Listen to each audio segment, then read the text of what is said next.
Halo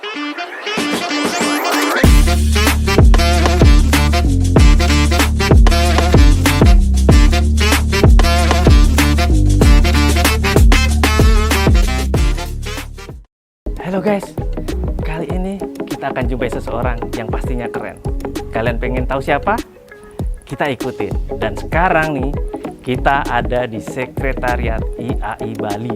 Ya, namanya Loka Sahadia. Oke, mari ikutin saya ketemu beliau. Yuk. Ayo. Halo Sobat IDB Bali yang keren dan asik. Kali ini kita akan berbincang, ngobrol santai bareng Bapak Wayan Agus Novi Darmawan. Ya, kalian tentu tahu siapa beliau. Ya, beliau ini yang ada di samping saya, ya. Beliau ini adalah Ketua Ikatan Arsitek Indonesia Provinsi Bali periode 2023-2026. Wah, asik ya. Jadi kali ini kita akan ngobrol, kita ingin tahu ya tentang sesuatu hal yang pasti lagi tren kali ini ya. Jadi bagaimana tentang AI, Gen Z dan juga profesi arsitek ini, Pak. Siap. Karena kan zaman sekarang banyak nih AI dipakai, generasi Z juga akan ada, dan profesi arsitek, dan mungkin kedepannya arsitek Gen Z ini juga udah mulai berkiprah ini di dunia profesi. Nah, untuk itu mungkin boleh deh, mungkin Bapak gimana nih pandangan Bapak tentang 3 hal tersebut gitu. Jadi maksudnya apakah sejauh mana pengaruh gitu, betul. Jadi sebenarnya AI ini kan bukan barang yang baru-baru amat, Pak ya. Mungkin 2 atau 3 tahun lalu sudah ada AI, jadi yang tapi mungkin belum masuk ke dalam software yang biasa kita gunakan di arsitektur gitu. Nah, kalau sekarang itu kan memang jadi kayak AutoCAD saya jemput merek. Jadi ada beberapa merek CAD itu yang sudah ada AI-nya begitu. Nah, sekarang tentunya itu sebenarnya sangat membantu, Pak ya, sangat membantu. Jadi kalau misalkan kita balik ke zaman dulu kan belum ada AI, kita ngerender pun satu image itu bisa 1 malam ya, itu kita betul, sampai begadang, sampai kita nggak tidur dan stres itu, Pak ya. Itu pun kalau besoknya jadi Pak gitu. Kadang-kadang di tengah jalan error gitu. Nah, sekarang dengan banyaknya tools AI ini sangat membantu, terutama kalau saya bilang sih dalam kecepatan ya. Jadi mungkin banyak, jadi bukan hanya untuk image render 3D atau apa, tapi bahkan sekarang pun dari mulai konsep pun kita sudah bantu AI ini. Jadi saya maunya seperti ini gitu, tinggal ketik prompt lah segala macam. Lalu untuk menganalisa juga, kalau misalkan dulu kan masih kita manual itu, jadi belum tahu. Nah, sekarang dengan adanya AI ini kan dia tahu nih kita ada di Indonesia, memiliki matahari seperti apa, angin seperti apa, jadi faktor iklim, analisa site. Jadi dari awal sudah dibantu AI ini. Oh, ini mataharinya di sini. Oh, ini akan kena bayangan. Oh, ini akan panas. Oh, ini anginnya seperti apa. Jadi analisa seperti itu akan menjadi lebih akurat, Pak. Jadi sangat membantu, terutama tadi yang saya bilang kecepatan. Jadi kalau dulu kita harus buat 2D dulu, kemudian masuk 3D, ngerender, baru kita presentasi. Nah, kalau sekarang dengan adanya AI ini kan kita nggak usah deh ngomongin ini, jadi kita kasih bentuk dia kotak aja, nanti bisa tuh jadi rumah gitu, besok udah bisa presentasi dengan berbagai image.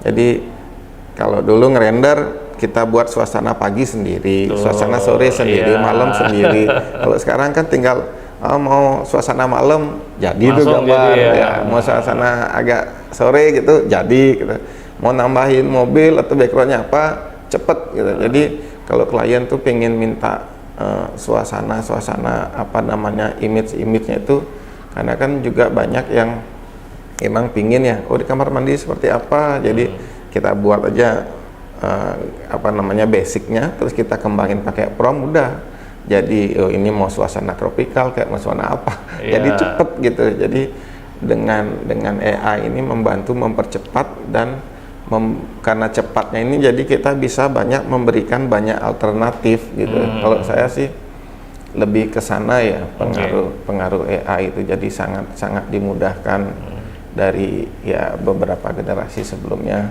dari zaman ya itu raket ke BIM sekarang ada ya, sangat membantu gitu. Iya. Memang berarti dari yang Bapak sampaikan ini ada 2 kata kunci yang saya bisa tangkap ya. Jadi pertama akurasi, dan juga yang kedua itu adalah kecepatan ya. Betul. Jadi 2 hal ini yang penting. Nah nanti gini, muncul selanjutnya sebuah pemikiran. Lah kalau sudah seperti itu bagaimana nih arsitek nih? Karena kan semua sudah sepertinya tergantikan oleh mesin gitu, yang namanya AI itu. Nah dari menurut Pak Novi atau Pak Wawan ya panggilannya, Pak Wawan bagaimana Pak, sebagai Anda profesional juga nih kan, ada banyak proyeknya yang pakai gitu nih, gimana? Ya di awal-awal memang banyak yang bertanya-tanya begitu. Oh ini ada beberapa profesi lain pun sama Pak gitu. Jadi kan jadi apakah profesi kita akan tergantikan ini gitu dengan AI gitu. Nah sama kalau sekarang itu ya generasi Z apalagi generasi Alpha ini ya dari lahir megang HP ya. Jadi jadi misalkan kayak edit foto, kemudian desain grafis, itu anak-anak saya yang masih SD pun sudah bisa ngedit foto kan Pak. Nah kalau dulu kalau nggak orang profesional nggak bisa tuh ngedit foto gitu loh. Nah sekarang kalau kita kaitkan dengan arsitek begitu ya, tetapi kembali ke hal yang tadi saya sampaikan, AI ini tools Pak. Jadi tools yang memang akan membantu pekerjaan kita, profesi kita arsitek begitu. Memang seperti yang tadi sampaikan, dia bisa menganalisa, dia bisa membuat dari cepat, tapi segala sesuatunya itu juga butuh feel Pak, butuh rasa. Jadi kita juga harus bisa memutuskan, kita juga tidak bisa menerima mentah-mentah hal-hal yang memang dihasilkan oleh AI begitu, terutama kita di Bali ya, yang punya budaya, punya adat, arsitektur Bali begitu. Untuk saat ini memang AI belum mampu mengakomodir itu. Jadi kalau kita misalkan bangunan Bali, bangunan pura itu yang kemarin saya coba memang belum bisa dia buat. Nah, tetapi kalaupun bisa itu hanya sebatas image gitu. Jadi kalau misalkan orang-orang yang ngerti itu, oh ini kayaknya AI nih, karena secara pola ini nggak begini gitu loh Pak gitu. Jadi ada hal-hal yang masih terutama di arsitektur Bali itu yang punya pakem, punya pola, itu yang AI belum sampai saat ini belum masuk sejauh itu begitulah. Tetapi maksud saya memang kita harus belajar untuk hal-hal seperti itu, karena kalau memang kita tidak mengikuti hal-hal yang terupdate, teknologi terupdate, kita akan ketinggalan. Tetapi bukan berarti profesi arsitek itu akan diganti oleh AI gitu. Karena kenapa begitu Pak? Setuju. Ya. Jadi arsitek ini profesi Pak. Arsitek ini kita punya undang-undang. Jadi di undang-undang itu jelas ada orang yang harus bertanggung jawab begitu. Orang bukan mesin Pak ya. Mesin. Ya. Jadi menggambar dalam arti ini arsitek ini secara produk keluar dia Pak. Jadi gambarnya bagus, bahkan sangat bagus, lebih real daripada aslinya. Lebih bagus daripada aslinya. Nah, tetapi kan kita sebagai arsitek itu tidak semata-mata menghasilkan produk yang bagus. Betul. Secara image yang cepat begitu. Kita punya undang-undang, profesi kita tadi, kemudian selain profesi kita sendiri, kita juga punya undang-undang bangunan gedung gitu Pak. Jadi produk yang kita hasilkan juga harus mengikuti standar dari undang-undang bangunan gedung itu. Jadi ada keselamatan, kemudian kemudahan, keamanan, kemudian dan lain hal-halnya itu mungkin AI sekarang belum tahu Pak. Jadi termasuk dengan kalau kita di Bali ada Perda Bali nomor 5 tahun 2005 yang mengatur tentang arsitektur Bali. Jadi kan aturan-aturan itu mungkin sampai saat ini belum, tapi nggak tahu kita nanti Pak ya. Jadi mungkin masuk aja, ini kita tinggal di Bali, ini yang membangun berapa nih, butuh 2 kamar mandi segala macam keluar. Jadi kita nggak tahu Pak perkembangan itu. Tapi tetap harus ada yang bertanggung jawab untuk jika terjadi sesuatu terhadap bangunan itu. Jadi termasuk kan pengurusan izinnya nantinya. Jadi memang harus ada yang bertanggung jawab. Nggak bisa profesi kita itu hilang gitu. Karena kita berprofesi juga ada etikanya kan Pak. Jadi kalau sekarang kalau kita ngomongnya AI itu kan dengan gampang, soalnya kita buat gini. Jadi saya ingat sekali dulu baru pertama kali AI muncul itu 2 tahun lalu. Jadi semangka dipotong bisa jadi high rise building. Jadi apa dibentuk jadi luar biasa ini gitu. Nah, tetapi apakah itu faktor keamanannya dan segala macam secara regulasi sudah terpenuhi? Nah, termasuk dengan yang sekarang, karena kan basic AI ini dari logaritma yang ada dikumpulkan dan dibaca. Nah, ketika kita membuat sesuatu dibantu oleh AI, ada kemungkinan akan menduplikasi dari beberapa yang sudah ada gitu. Nah, kita kan di arsitek itu punya yang namanya kode etik. Kode etik itu juga salah satunya kan tidak boleh menjadi plagiarisme itu. Nah, itu juga kita sebagai manusia harus ngecek ini gitu loh. Bener nggak yang dihasilkan oleh AI ini memang tidak melanggar kode jangan etik. Sampai nanti diambil dari proyek lain gitu. Diduplikasi sama nanti, si AI. Takutnya mereka duplikasi, nanti arsitek yang aslinya nuntut kita. Nah, kita pakai AI. Itu yang saya tidak tahu apakah nantinya akan ada peraturan yang mengatur tentang AI ini Pak. Karena takut saya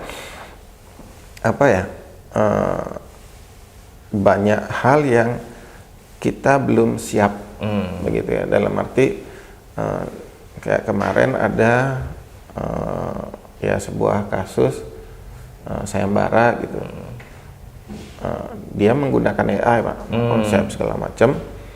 Nah, ternyata menang gitu, menang. Nah, di dalam sebuah tornya itu kan tidak ada yang melarang penggunaan AI begitu. Nah, ketika yang lain itu AI itu salahnya konsepnya. Nah, hal-hal seperti ini kan belum diatur gitu, belum diatur. Jadi sejauh mana kreativitas kita ini melawan AI ini gitu. Jangan sampai sebuah alat ini bisa menghalalkan segala cara lah. Itu yang mungkin perlu kita batasi sejauh mana penggunaan AI itu. Benar-benar saya setuju sekali Pak. Jadi memang AI itu hanya sebagai tools hanya sebagai alat bantu kita. Dan jangan lupa ya Pak ya, kan ada etik tadi Bapak bilang ya. Betul. Nah, itu yang menjadi background kita. Jadi menjadi red line kita bahwa etika itu penting. Jadi jangan sampai nanti desain kita ternyata bukan hasil pemikiran kita, tapi pemikiran AI gitu ya. Ya, dan juga jangan lupa kita ada tadi Bapak sampaikan tentang perda ya, tentang aturan daerah, budaya daerah. Nah, itu yang sangat penting, yang mungkin harus menjadi pegangan kita. Kayak kemarin lah bilang ada, sekarang kan mungkin orang sudah banyak buat AI. Sebuah ucapan selamat tahun baru gitu, di belakangnya ada backdrop Meru gitu. Nah, jadi agak aneh nih, Merunya kok gini ya? Ternyata AI gitu. Nah, itu kan dia belum tahu itu. Karena nggak mungkin agak gampangnya Meru itu kan di sini ganjil atau genap gitu. itu Itu yang AI-nya belum pinter berarti, Pak, ya? Ya, maksudnya makanya tapi kan ke depan dia bisa lebih pintar, Pak. Gitu. Itu yang kita khawatirkan ketika semua dia sudah tahu mungkin tapi kalau kita bicara arsitek hilang, saya yakin tidak akan hilang karena profesi. Karena profesi mungkin seperti yang tadi saya bilang, kalau nggak tahu ya, kalau misal cuman sekedar ngedit foto atau buat apa yang masih digital itu karena tidak ada yang harus bertanggung jawab, mungkin bisa ya anak-anak kita itu udah bisa pintar-pintar buat ucapan apa. Tapi kalau arsitek ada tanggung jawab, ada undang-undangnya, ada etikanya, jadi itu yang masih kita pegang itu. Sama kayak kedokteran. Jadi mungkin alat-alat dokter itu sekarang sudah canggih, Pak, ya. Jadi ini sudah bisa mengobati ini sudah bisa mendeteksi ini, tapi kan tetap yang bertanggung jawab adalah dokter, Pak. Pengambil keputusan adalah dokternya. Hidup matinya kan dokter yang bertanggung jawab, nggak bisa main-main, kan. Bisa besok ketika salah, ini salah alatnya, gitu. Nggak bisa. Berarti kalau arsitek nih bangunnya kalau roboh nih arsiteknya dicari gitu, Pak, ya. Bukan AI-nya. Bukan AI-nya kan. Itu yang memang tidak bisa dihindari, Pak. Makanya saya yakin tidak akan tergantikan. Oke, sip. Jadi memang kita sebagai arsitek akhirnya tidak khawatir kan, Pak, ya? Wah, ada AI, aduh. Itu tools yang membantu kita gitu loh. Jangan kita yang diatur, tapi kita yang ngatur gitu. Kita, waduh, hilang nih profesinya nanti klien nyari AI gitu ya, aplikasi AI yang bisa ngedesain rumah gitu. Nah, oke, selanjutnya nih, Pak, jadi akhirnya mikir kan kita. Ini kan generasi kita dan next ini kan ada Gen Z nih yang bakalan menjadi arsitek ini ke depannya nih. Kira-kira kompetensi apa nih yang harus dimiliki dari Gen Z ini, Pak? Nah, kalau kita ngomongin Gen Z ya, Gen Z ini kan sebenarnya dia sudah juga terlahir megang gadget gitu. Mungkin internet dia sudah fasih, media habis, berbeda mungkin dengan generasi yang akan datang. Alpha ini lebih canggih lagi, dia lahir sudah megang AI kan, begitu ya. Lahir sudah bawa AI, udah bawa HP. Nah sekarang, jadi seperti yang saya sampaikan tadi gitu, AI ini bukan lagi menjadi sebuah mau atau tidak mau gitu, tapi ini harus gitu. Karena ya yang kalian hadapi nanti adalah gen alpha ini yang akan memiliki lebih dekat lagi dengan AI. Teknologi. Ya, teknologi kan akan selalu begitu ya, semakin baru akan semakin canggih. Jadi harus ini mempelajari tentang update software itu memang harus dimiliki. Jadi tidak ada kata tidak begitu. Tidak ada kata. Jadi tetapi balik ke hal yang tadi bahwa selain skill terhadap software ini juga kemampuan itu tadi saya bilang etika juga harus tahu gitu loh. Jadi mana yang boleh, mana yang tidak begitu. Jadi kan kemampuan menganalisanya juga harus dipelajari gitu. Jangan 100% percaya nih sama AI. Oh ini benar nih AI ngomong gitu. Coba kalau misalkan Pak cari belum 100% kok dia ini gitu loh. Jadi kita cek lagi. Jadi pengetahuan tentang aturan, nih AI ini kok deket banget dengan jalan ini buat ya setbacknya berapa kan itu tetap kita harus memiliki kemampuan karena kan alam lingkungan itu harus kita jaga kan sebagai arsitek. Jadi ilmu kearsitekturan itu tetap kita jaga dan yang tidak boleh ketinggalan ya software terupdate itu gitu. Karena yang kita hadapi nanti akan lebih canggih lagi gitu. Berarti memang pesannya untuk generasi ke depan ini adalah tentang teknologi ya. Teknologi itu sudah etika tidak bisa, itu wajib gitu. Wajib karena memang teknologi ini kan terus berkembang dan sangat cepat berkembang. Ketika kita terlambat sedikit aja sudah lewat 2 langkah, 3 langkah kita ketinggalan gitu ya. Jadi itu termasuk software terbarukan itu juga cepat sekali itu Pak gitu. Jadi tidak bisa ditawar lagi. Memang kita harus adaptasi dengan teknologi yang sekarang gitu. Oke, jadi tadi kita bicara tentang generasi kedepannya. Sekarang bagaimana nih Pak? Kan Bapak juga sebagai berprofesi arsitek, terus kemudian juga juga sebagai berperan di asosiasi. Nah, antara profesional, antara industri dengan dunia akademik ini Pak, kira-kira bagaimana sih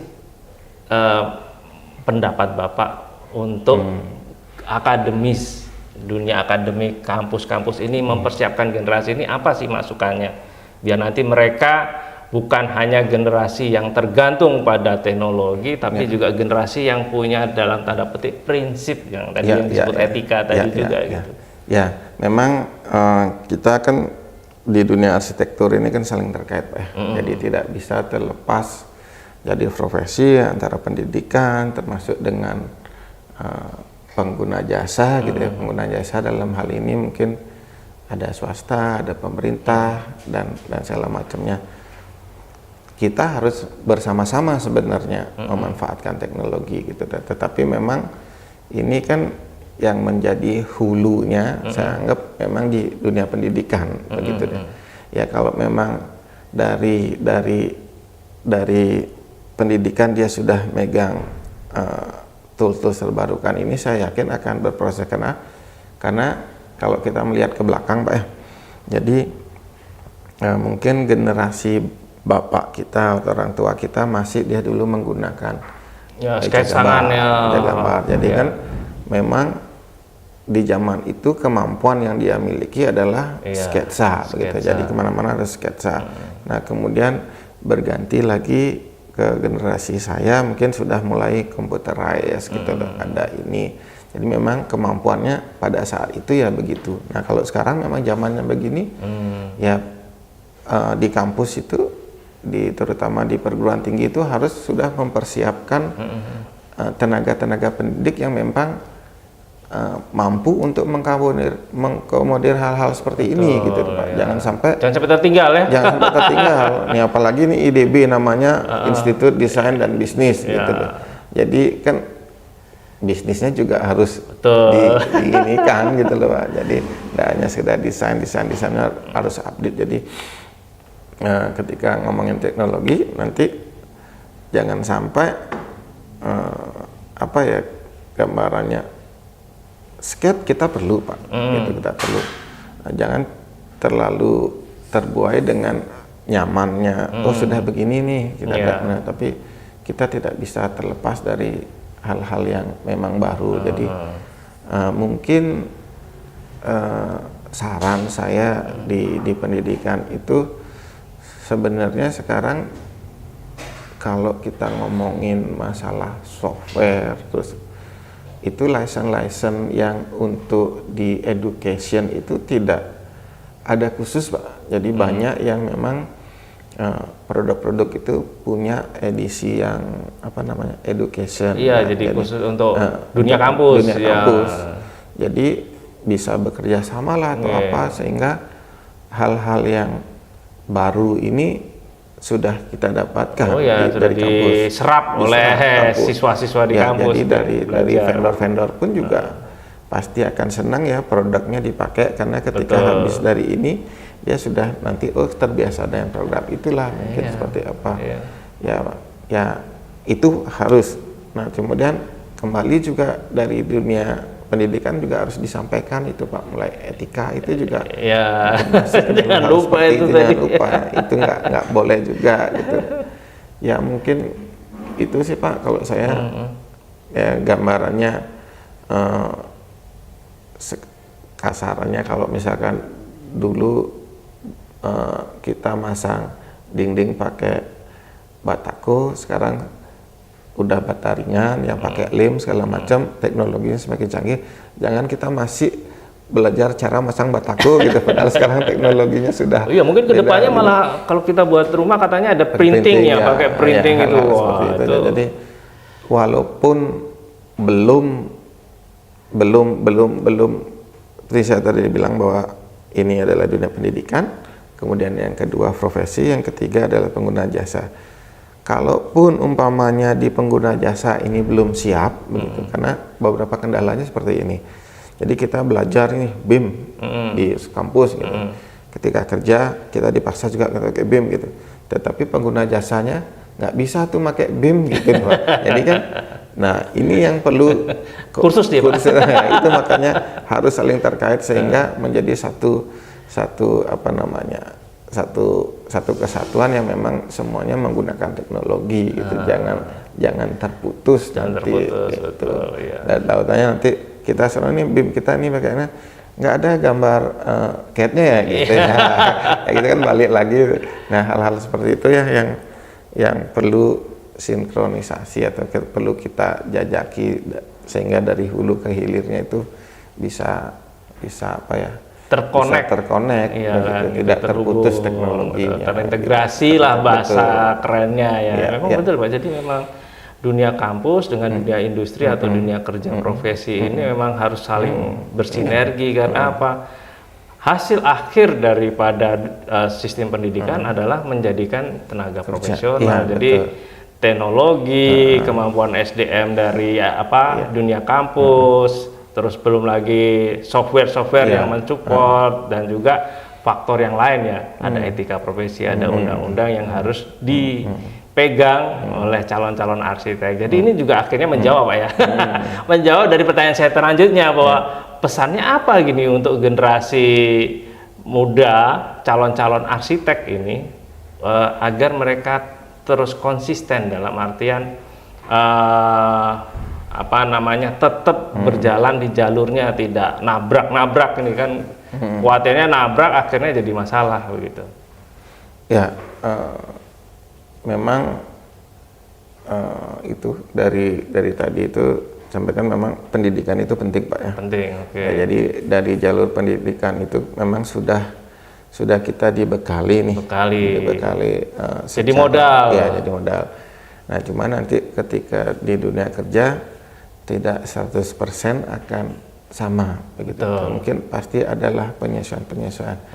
Nah, jadi ya kalau kebetulan kita di IAI Bali yang tahun ini kan ada kegiatan sharing session 40 ini, mungkin adik-adik mahasiswa juga ikut bagus gabung di kegiatan ini karena akan mendapatkan sharing dari teman-teman yang sudah punya pengalaman begitu. Jadi tidak masalah, jadi kita menerima walaupun belum menjadi anggota IAI masih mahasiswa masih tetap terbuka untuk kegiatan itu. Cuman memang secara benefit kan kita ada kum, dia nggak dapat kum, ya hal-hal seperti itulah. Tapi kan dapat pengetahuan Pak, dapat informasi itu. Terus koneksi ya. Betul. Nanti kalau lulus saya belajar di dia aja sih gitu. Karena kan mungkin kalau kita keluar itu dia baru tahu bahwa biru ini ternyata macam-macam ya. Ada biru besar, ada biru kecil, ada biru menengah.